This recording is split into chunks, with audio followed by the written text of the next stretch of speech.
익산 일빛교회 장권능 목사입니다.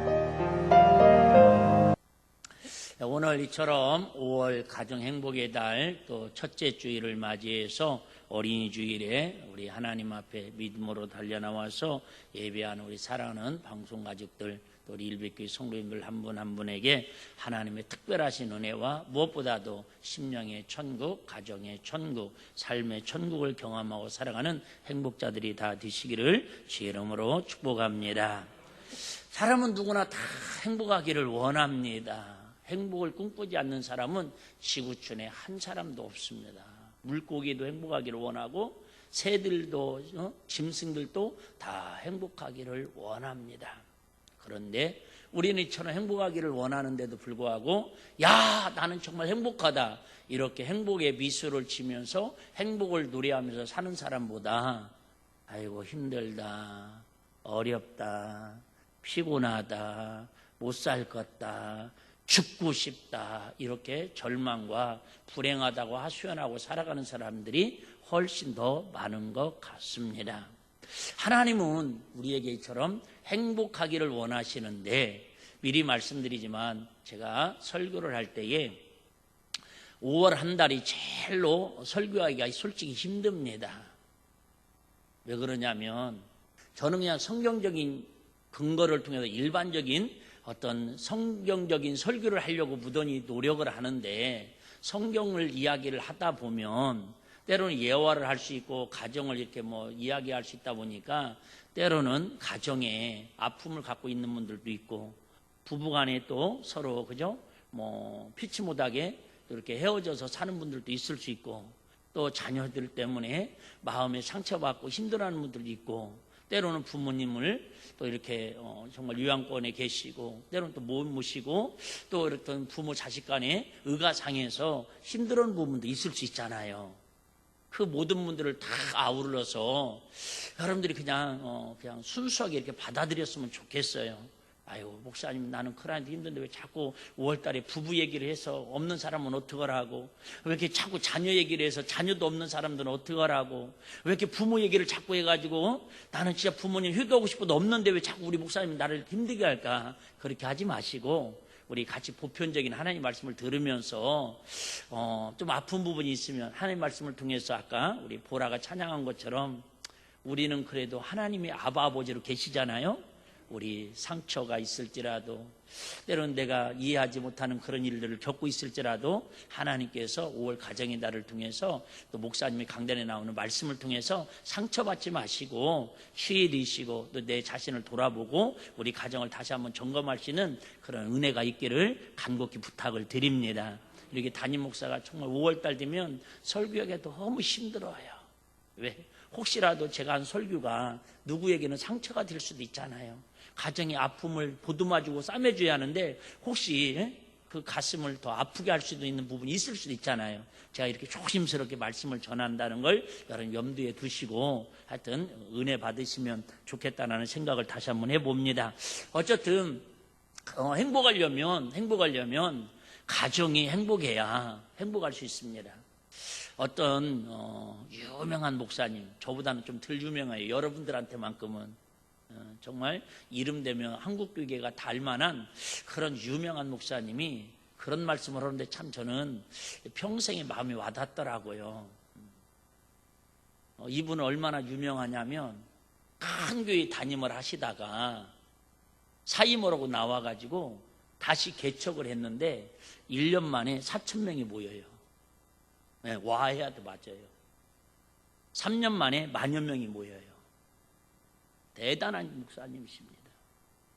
꿈의 정말 존경과 하여튼 모델 중에 모델입니다. 근데 이 목사님이 하시는 말씀이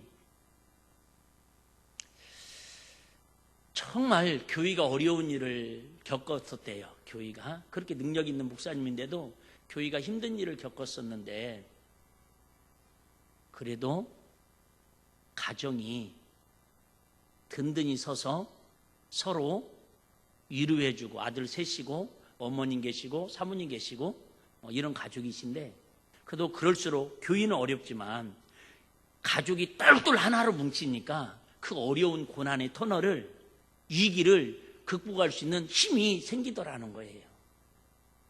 그런데 교인은 이렇게 순식간에 4,000명이 부흥되고 1년 만에 정말로 많은 분들이 헌신하고 충성하고 그러는데 어떤 계기 때문에 가정에 위기가 찾아왔답니다.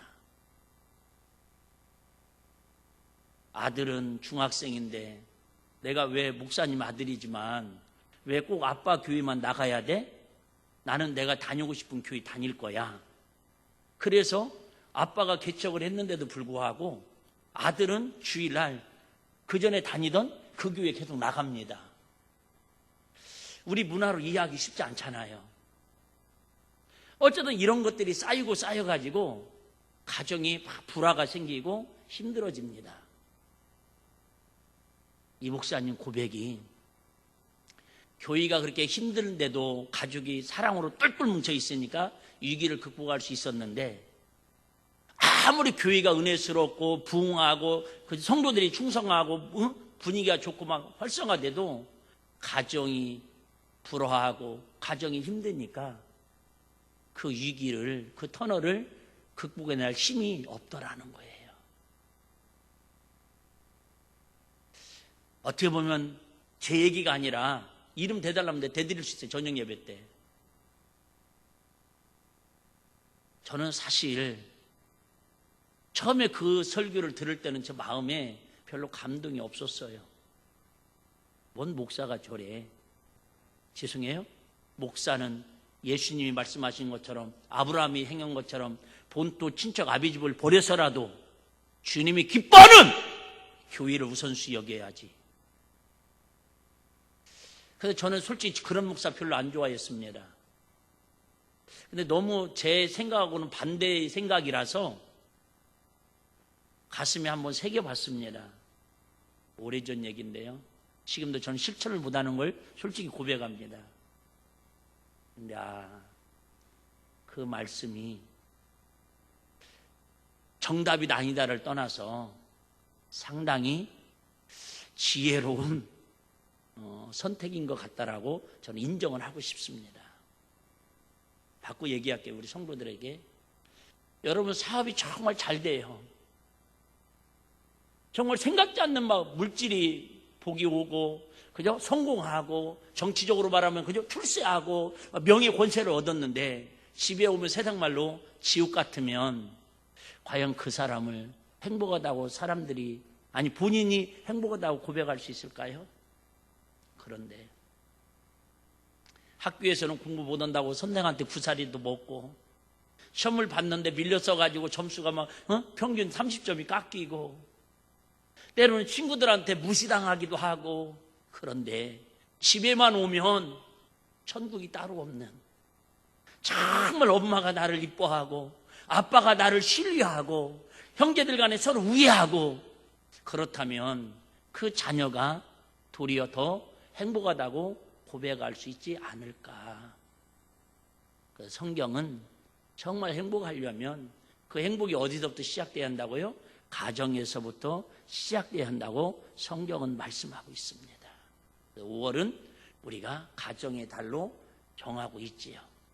방정원 선생님이 5월 5일 어린이날을 제정하셨는데 어린이라는 뜻은 이게 아주 조그마한 아이들을 뜻하는 게 아니라 어르신 할 때 높임말을 어린이들한테 붙인 게 어린이라는 뜻이랍니다. 우리가 생각할 때 어린이, 세상 말로 꼬맹이들 이런 의식이 아니라 어린아이지만 등치는 작은 꼬맹이지만은 정말 저들을 어르신처럼 잘 섬겨야 한다. 귀하게 여겨야 한다. 그런 뜻으로 어린이라고 어린이날을 제정했다고 그런 이야기가 있습니다. 가정이 행복하기 위해서는 가족 구성원이 서로 행복해야 합니다. 제 말은 뭐 이렇게 일반적인 얘기에 성경적인 얘기진 않고 제 기준으로 얘기하겠습니다. 가정이 행복하기 위해서는 그래도 제가 기억하기로는 70년대, 일반적으로 70년대까지는 가정의 행복의 기상도가 누구에 의해서 좌우됐냐면, 누구에 의해서 좌우됐죠? 그렇죠. 지금 아이들은 이런 단어가 이해가 안 될 겁니다. 그날 아버지께서 기분이 좋으시면 행복은 아니지만 어쨌든 집안 분위기는 다 좋습니다. 근데 아버지께서 바깥에서 무슨 일이 있든 속상한 일이 있든 오다가 길가에서 넘어지셨든 뭐 사업이 잘 안 됐든 인상 쓰고 큰 소리 치시면 어쨌든 그 집안은 하루아침에 저기압이 될 수밖에 없습니다. 우박이 내립니다. 아버지가 행복하면 그 집안 행복한 척이라도 했었던 게 우리나라의 가정 제도였습니다. 제 기억으로는 70년대가 넘어서면서부터 산업화가 되면서부터 80년대부터는 본격적으로 아버지들이 서서히 밀려가더니 누가 행복해야 그 집안에 누가 행복해야 그 집안이 평안해지고 행복해집니까? 그래서 그때 나온 말이 여성 밥상 시대, 여성 상위 시대. 어느 순간부터 우리나라가 자연스럽게 아버지의 권위에서 누구의 어머니의 실제적인 실력 행사로 가정의 기상도가 바뀌어갑니다. 엄마가 기분 좋으면 다 기분 좋고 엄마가 속상하면 다 분위기가 쩔쩔 눈치 보고 삽니다.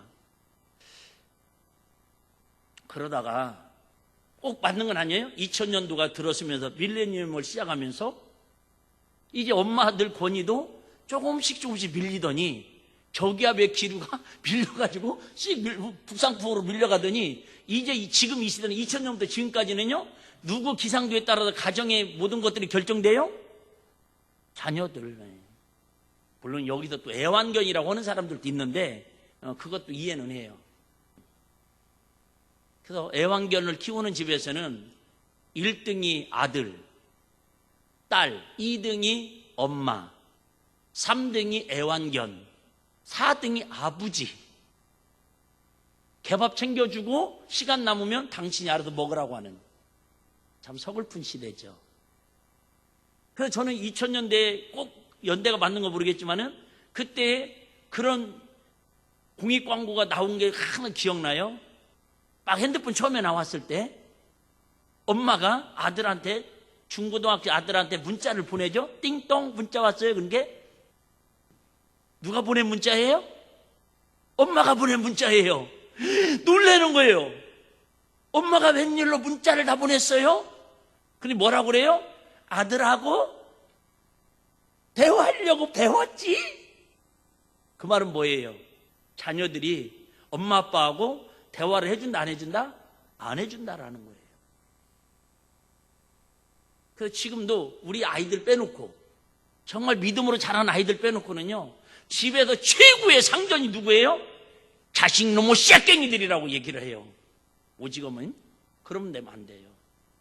귀하고 존귀한 자녀들이 돼야지 왼수 자식이 되면 안 되잖아요. 그런데 대부분의 엄마 아빠 마음속에는 진짜 자식이 행복의 우리의 바이러스가 아니라 마음에 응어리와 한과 아픔을 심어주는 자식들로 자리 잡아가는 게 이 시대 아니냐 그 말이죠. 자, 오늘 할 얘기가 좀 많은데 그래도 오늘 본문을 저녁 예배까지 제가 해놨습니다. 2탄으로 저녁 예배 때 하려고. 우리는요 2가지 법을 지키고 살 수밖에 없습니다. 하나는 세상의 법이에요. 일명 헌법이라고 합니다. 근데 우리는 헌법도 잘 지켜야 하지만 하나님 나라에 하나님의 법을 잘 지킬 때에 하나님 안에서 우리는 행복할 줄로 믿습니다. 근데 세상 법은 아무리 잘 지켜도 세상에서 행복한 것 같지만 실상은 행복할 수가 없는 게 세상의 구조입니다.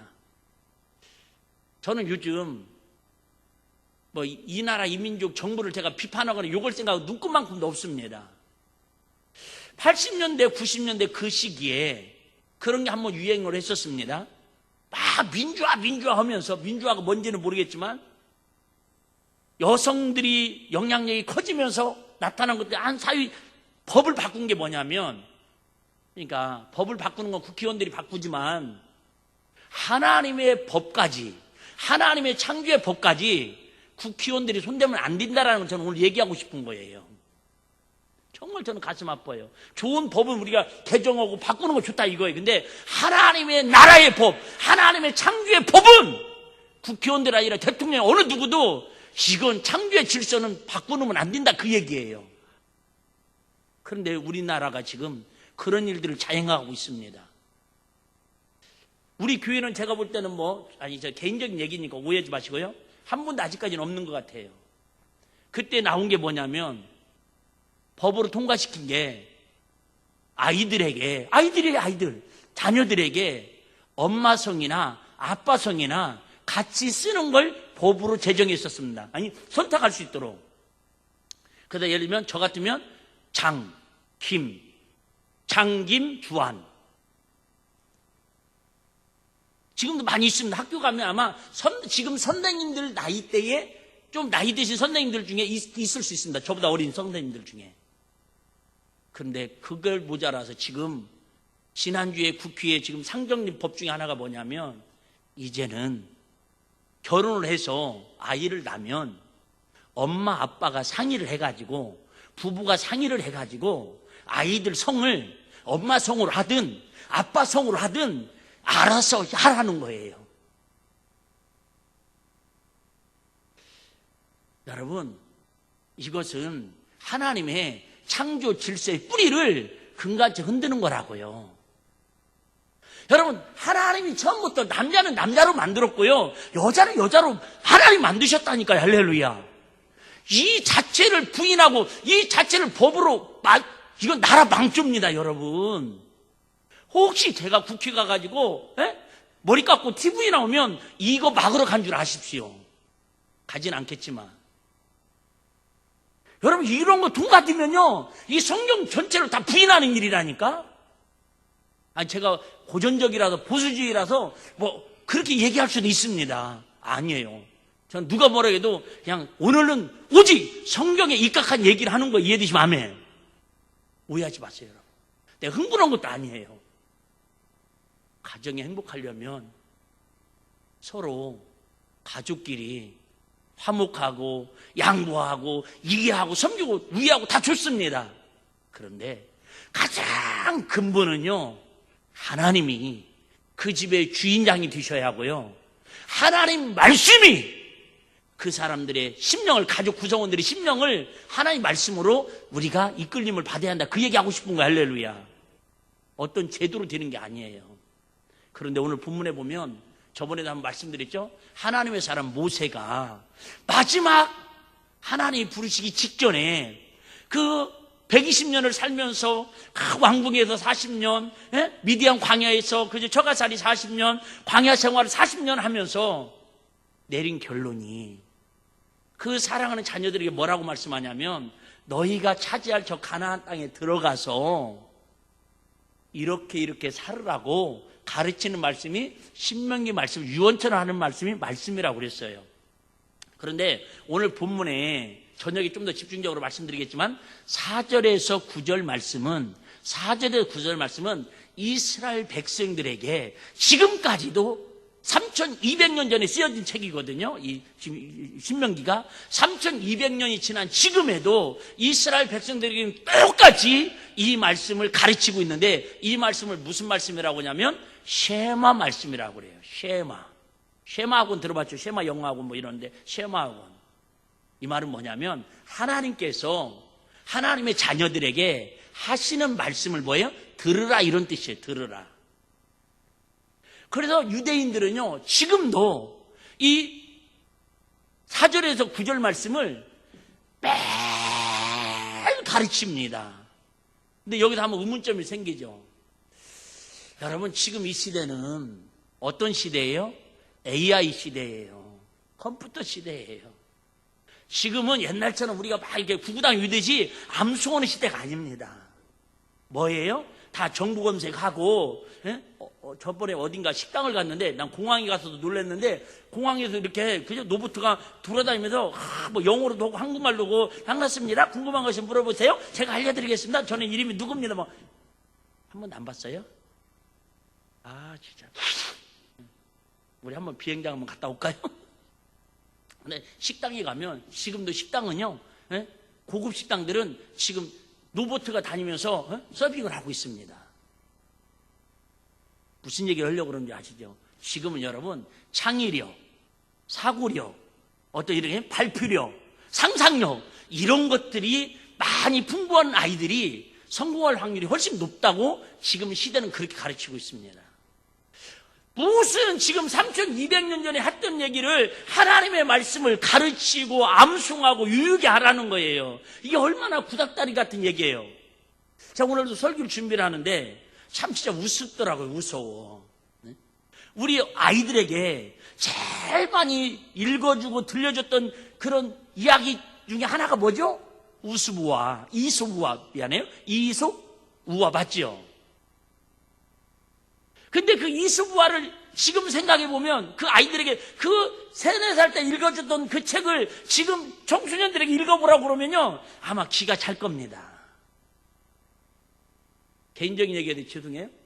우리 주한이가 3, 4살 때 정도 됐는데 그때 EBS에서 특별 기획으로 영화, 조그마한 25분짜리 영화를 만들었어요. 제가 얼마나 많이 봤으면 한 거짓말 안 보다 13번 이상 본 것 같아요. 공룡 이야기, 브루키누스 사우루스.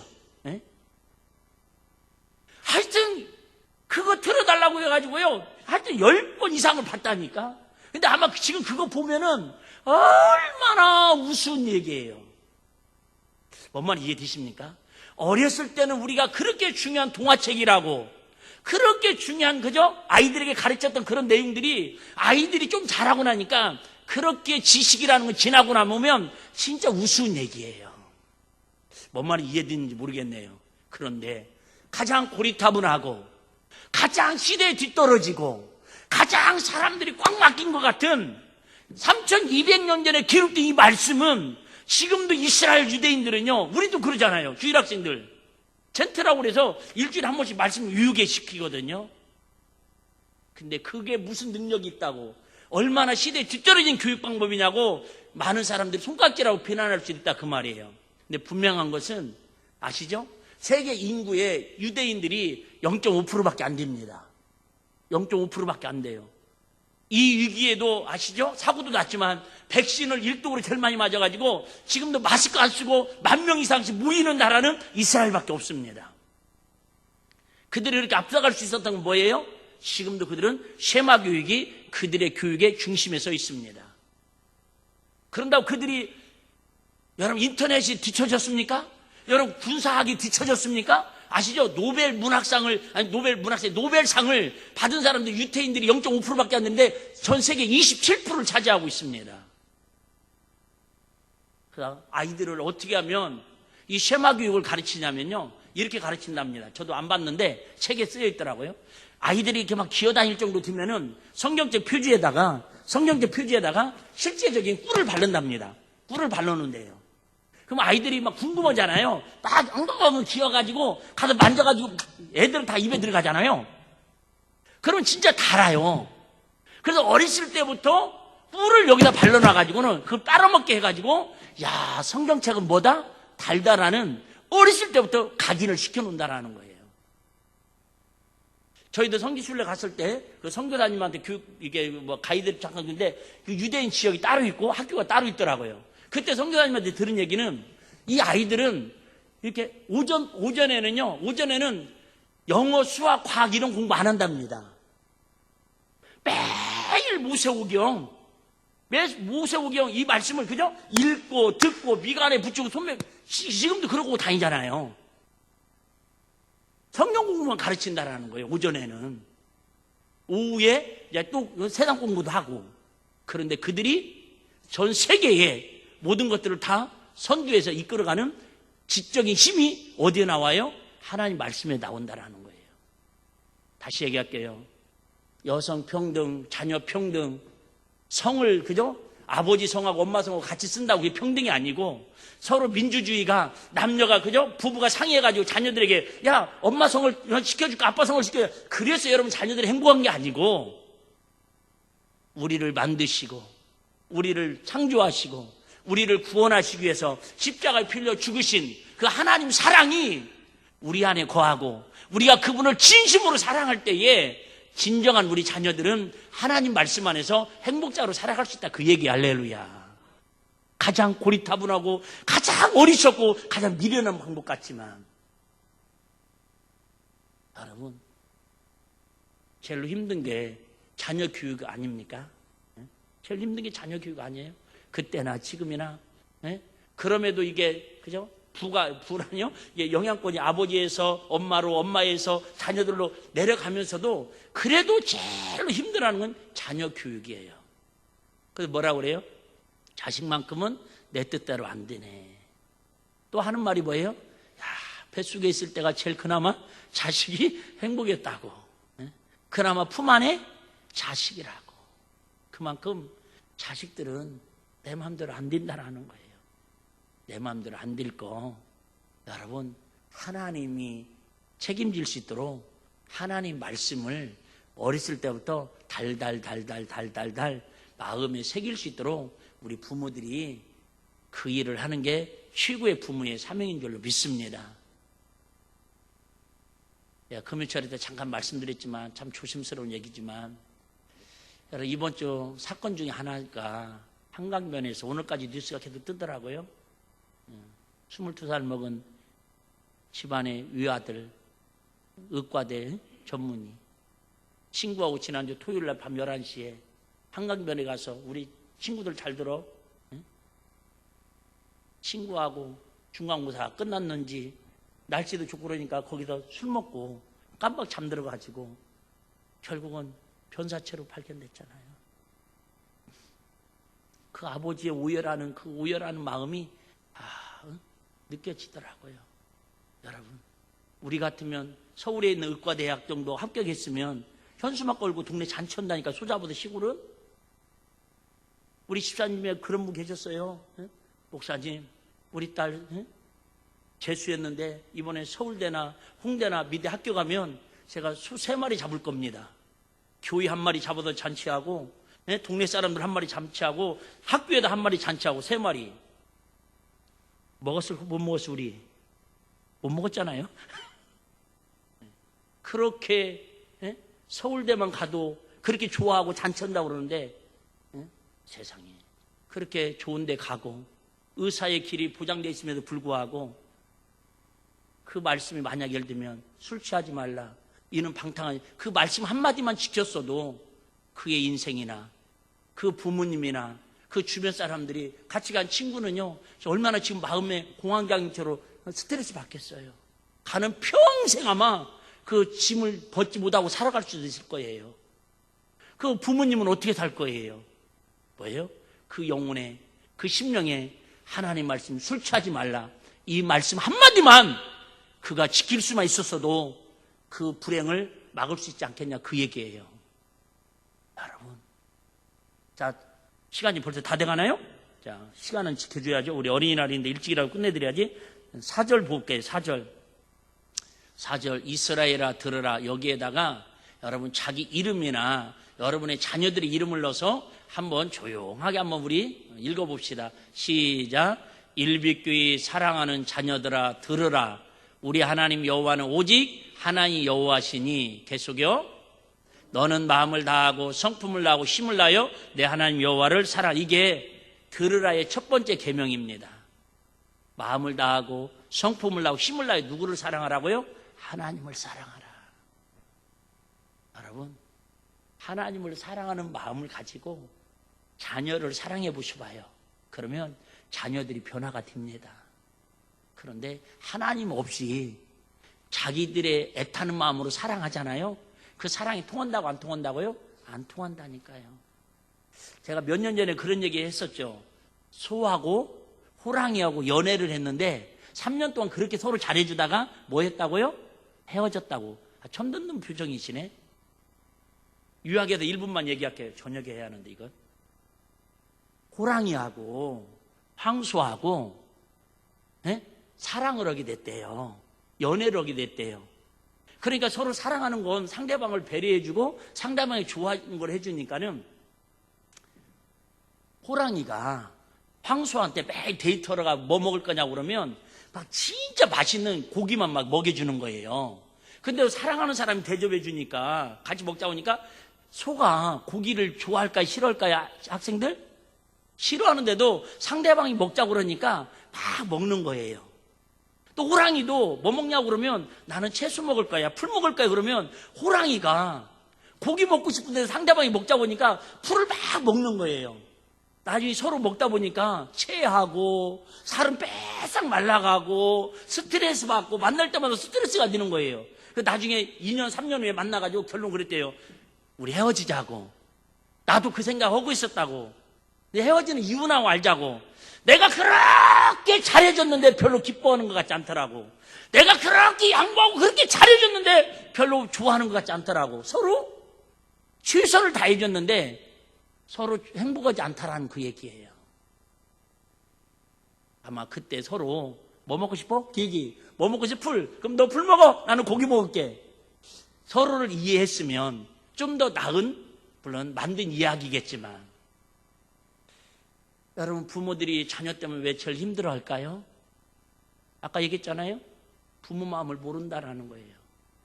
부모하고 자식하고 마음이 통하지 않는다라는 거예요. 안 통하죠, 당연히. 안 통합니다, 여러분. 어떻게 통하겠어요? 통하려고는 자체가 여러분 근접 자체가 접근 자체가 불가능한 거라니까. 여러분 남자하고 여자하고 어떻게 통합니까? 안 통합니다. 어떻게 생각이 같아요? 같을 수가 없습니다. 그런데 분명한 건 하나님을 사랑하는 마음이 가면 하나님의 사랑 안에서는 같아질 수 있다. 그 얘기 할렐루야. 그나마 그게 우리의 조금이나마 희망이 있는 것입니다. 여러분 조심스럽게 저도 묻어지만 부탁을 드립니다. 자녀들을 공부 많이 시키려는 욕심도 중요하고, 근데 솔직히 자녀들을 위해서 공부 많이 시키려는 욕심도 우리나라 부모들은요 맞긴 맞지만 그것도 사실은 뭐예요? 자기 한풀이 여는 거예요. 내가 못 배웠으니까, 내가 시골에서 그저 부모님 능력이 없어가지고 공부 학교를 제대로 못 다녔으니까 그 한풀이를 자식한테 하는 거예요. 진짜 자식을 미래를 위해서 하는 게 아니라 진짜 자식을 위한다면 뭐를 해야 돼요? 자식이 좋아하는 걸 해줘야죠. 할렐루야. 별로 반응들을 안 하네.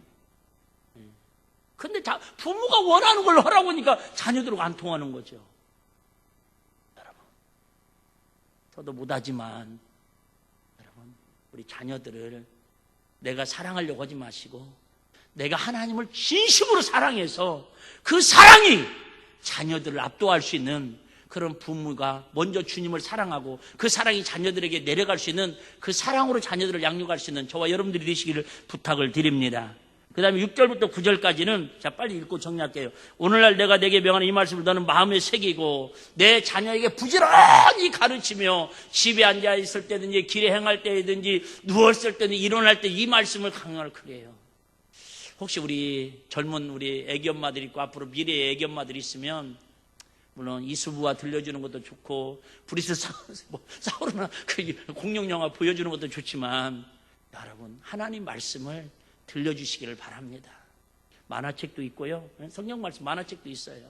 지금 얼마든지 콘텐츠가 잘 돼 있어갖고 유튜브만 들어가도 성경이 유익한 정보들이 많습니다. 듣든지 안 듣든지 자꾸 하나님 말씀 들려주시고 찬송가 들려주시면 여러분 왜 세상 것은요 감정을 자극하지만 하나님의 말씀과 찬송은요 영혼을 흔들어요. 할렐루야. 그 차이가 있어요. 8절, 그죠? 7절인가요? 8절. 너는 또 그것을 내 손목에 메어 기호를 삼며 내 미간에 붙여 표를 삼고 또 내 집 문설주와 바깥문에 기록할지니라. 그래요, 여러분. 하여튼 그래서 그냥 한마디로 말하면 오늘 제가 많이 쫄리네요. 하여튼 설교에 하여튼 많이 쫄려요. 항상 말씀드리지만 내가 성경대로 살아서 설교하는 게 아니라 우리 같이 하나님 말씀대로 살자고 하나님 은혜를 구하자고 전하는 거예요. 아멘. 그래 여러분 우리가 예수의 말씀으로 하나님의 사랑으로 하나님의 말씀으로 우리가 중독되어 있으면요 아이들이 그 모습을 보고 여러분 그 자녀들도 사랑으로 물들어갈 줄로 믿습니다. 세상 공부 시키려는 그 열심보다 하나님 말씀을 어떻게 하면 한 말씀이라도 가르치려고 애쓰는 부모들이 되면 우리 자녀들은 그 말씀 안에서 행복할 줄로 믿습니다. 유양 치부를 드러내는 거 하나만 말씀드리고 마칠게요. 우리 주한이가 여러분이 뭐 아는 사람은 알고 모르는 사람은 모르지만 주 안에서 믿음으로 잘 자라라고 할머니가 지어준 이름이거든요. 근데 뭐 목사의 아들로서 나름대로 스트레스가 왜 없겠어요? 우리 주일학교 때는 어떤 주일학교 선생님이 저한테 전화를 했어요. 목사님, 저 교사 못 하겠어요. 왜요? 목사님 아들 주한이 때문에요. 힘들어서 나 교사 못 하겠어요. 평생 제 마음에 그 교사에 대해서도 미안하기도 하지만 근데 내가 단호히 그런 얘기 했어요. 선생님 죄송합니다. 목사로서 개인적인 아버지로서 본이 되고 말씀을 양육해야 하는데 그러지 못한 건 참 죄송하고 상처를 받았다니 시험 들었다니 참 송구합니다. 하지만 그래도 집사님은 어른이고 그래도 교사인데 월급은 받는 건 아니지만 주한이는 똑같은 아이들 중에 아이 한 사람 뿐이라고. 내가 목사지. 목사도 겉만 이렇게 멀쩡하고 믿음 있는 채 살지. 사실은 내 속도 들어가 보면 다 더럽고 추잡스럽지 않냐고. 그러니까 목사의 아들로 대하지 말고 약간 에디슨 같은 사람도 있는데 좀 생각이 다른 아이구나. 그렇게 한 번만 좀 접근해 주면 안 되겠냐고 내가 부탁을 드렸어요. 여러분 다시 부탁드릴게요. 우리 주한이한테 내가 그래, 너는 목사 아들로서 스트레스도 많이 받겠지만 목사 아들로서 받는 혜택도 있지 않냐. 응? 그렇게 얘기하고 그 말을 듣고 제가 너무 마음이 상했어요. 우리 주한이를 막 때렸어요. 성경 읽어주고 아이에게 채찍을 가하지 않는 부모는 그 말씀 찾아가면서 반성문 쓰라고 성경적으로 나는 너를 사랑하니까 양육 훈육 차원에서 매를 때리는 거야. 막 때렸어요. 그 우리 주한이가 아빠 잘못했어. 앞으로는 목사 자녀답게 정말로 예배 잘 드리고 말씀도 잘 듣고 졸지도 않고 진짜 모범적인 신앙생활 잘할게. 그럴 줄 알았는데 더 반항이 세지는 거예요. 그랬을 때 마음이 괴로운 거예요.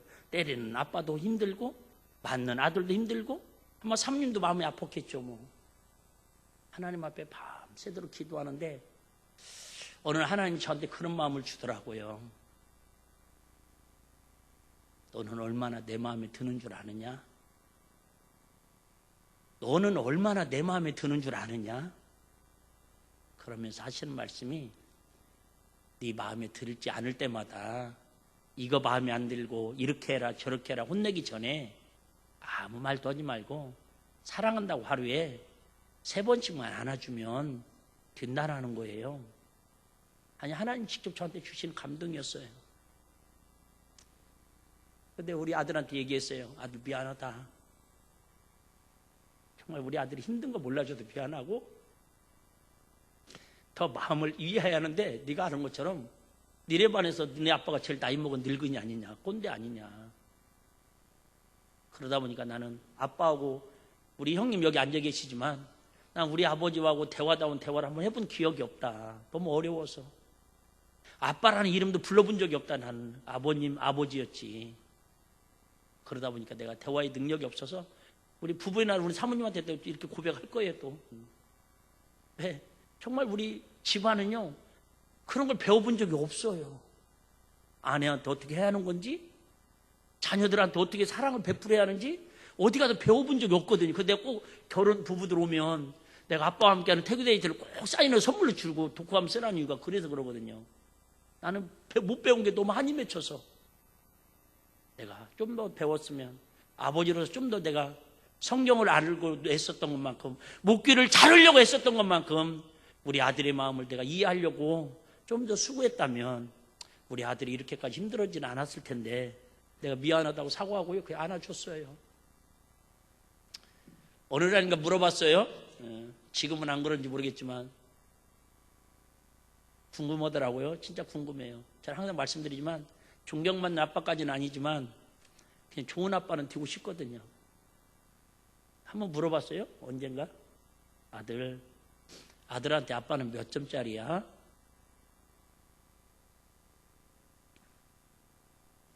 농담 반 진담 반 물어봤거든요. 그래도 우리 아빠는요 기억하는지 모르겠지만 저더러 100점짜리래요. 아멘 해주면 여러분 자녀들도 복 될 텐데.